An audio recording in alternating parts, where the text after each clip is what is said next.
सावन सोमवार कथा।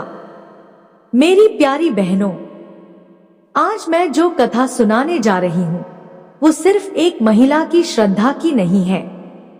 ये उस पूरे गांव की कहानी है जो सावन के तीसरे सोमवार को एक अद्भुत चमत्कार का साक्षी बना। ये कथा मेरी नानी ने मुझे तब सुनाई थी जब मैं उनके गांव गौरावन पहली बार गई थी। सावन का महीना था, झूले पड़ चुके थे, मेहंदी रच चुकी थी, कजरी की स्वर लहरियां हवा में तैर रही थी। और तब मेरी नानी ने रात को दीपक की लौ के सामने बैठकर ये कथा सुनाई थी।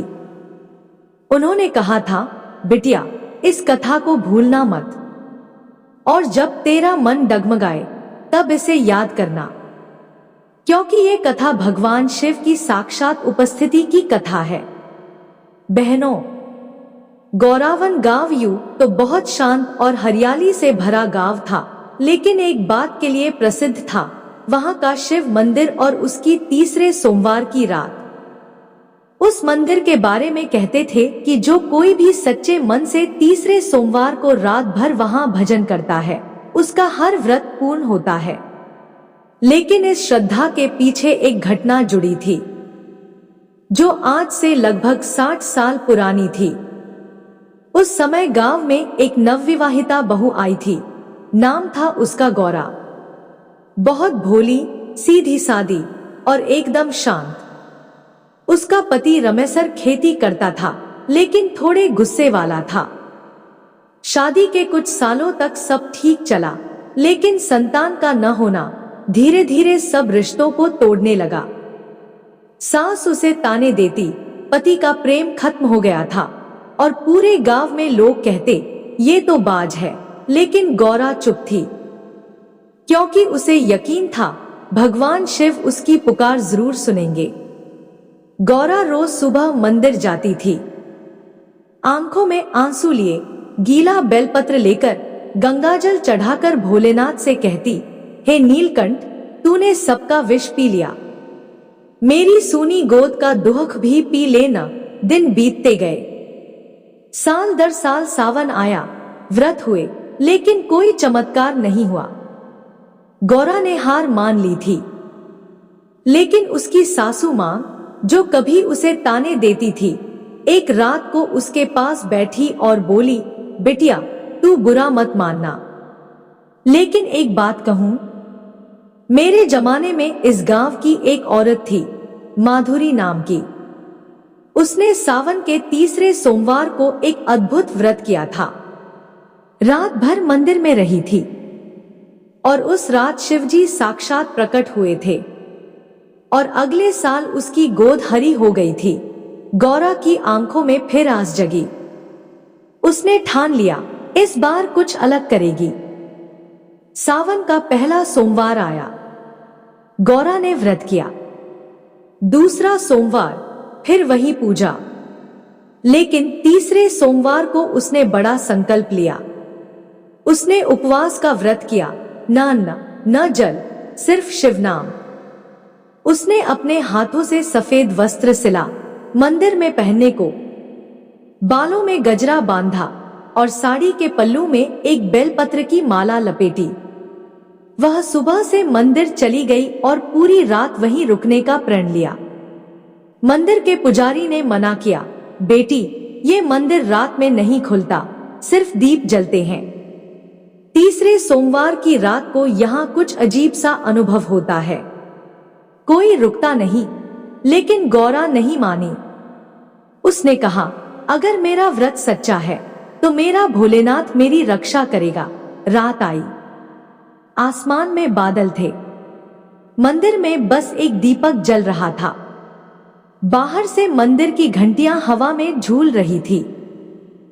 गौरा शिवलिंग के सामने बैठ गई, अपनी आंखें मूंद ली और शिव पंचाक्षरी मंत्र का जाप करने लगी, नमः शिवाय, नमः शिवाय। जैसे जैसे रात गहरी होती गई, मंदिर के अंदर अजीब शांति फैल गई। और फिर आधी रात को अचानक मंदिर का दीपक बिना हवा के बुझ गया, लेकिन फिर उसी स्थान से एक नीली रोशनी निकलने लगी। गौरा ने आंखें खोली और जो देखा उसकी आंखें नम हो गईं। सामने शिवलिंग से स्वयं शिव प्रकट हुए थे। सिर पर गंगा बह रही थी, शरीर पर भस्म, हाथ में त्रिशूल, लेकिन आंखें करुणा से भरी थी। उन्होंने कहा, गौरा, तेरे संकल्प ने मुझे बाध्य किया। मैं स्वयं आया हूं। बता, क्या चाहती है? गौरा फूट फूट कर रो पड़ी। उसने कहा, भोलेनाथ, मुझे संतान नहीं चाहिए, बस मुझे वो शक्ति दो कि मैं और किसी नारी को ताने न सुनने दूं। मेरी गोद तो सूनी है, पर मैं दूसरों की झोली भरने का वरदान चाहती हूं। शिव मुस्कुराए, बोले, तेरा भाव इतना पवित्र है कि मैं तुझे वचन देता हूं। तुझसे उत्पन्न एक पुत्र होगा जो केवल तेरा नहीं, इस गांव का होगा। जो कथा कहेगा, शिव भजन गाएगा और हर स्त्री को शक्ति देगा। और फिर शिव अंतर्धान हो गए। सुबह हुई, पुजारी दौड़े आए। मंदिर का वातावरण महक रहा था। शिवलिंग पर सफेद फूल अपने आप चढ़े थे। गौरा मुस्कुरा रही थी। उसके चेहरे पर तेज था। कुछ ही सप्ताहों में वह गर्भवती हुई। गांव वालों ने कहा, यह तो शिवजी का चमत्कार है। गौरा ने एक पुत्र को जन्म दिया। नाम रखा गया शिवेश। शिवेश बचपन से ही अलग था। 3 साल का होते ही उसने शिव मंत्र बोलना शुरू किया। मंदिर में जाता, घंटियां बजाता और कभी कभी आंखें बंद कर ध्यान में बैठ जाता, जैसे कोई योगी हो। समय बीतता गया। शिवेश बड़ा हुआ और उसकी आवाज गांव की सबसे बड़ी शक्ति बन गई।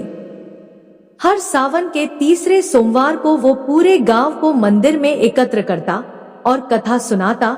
वही कथा जो उसकी मां ने देखी थी, जो उसने जन्म से पहले अनुभव की थी। गौरा अब वृद्धा हो चुकी थी, लेकिन हर तीसरे सोमवार को वो मंदिर में बैठती थी।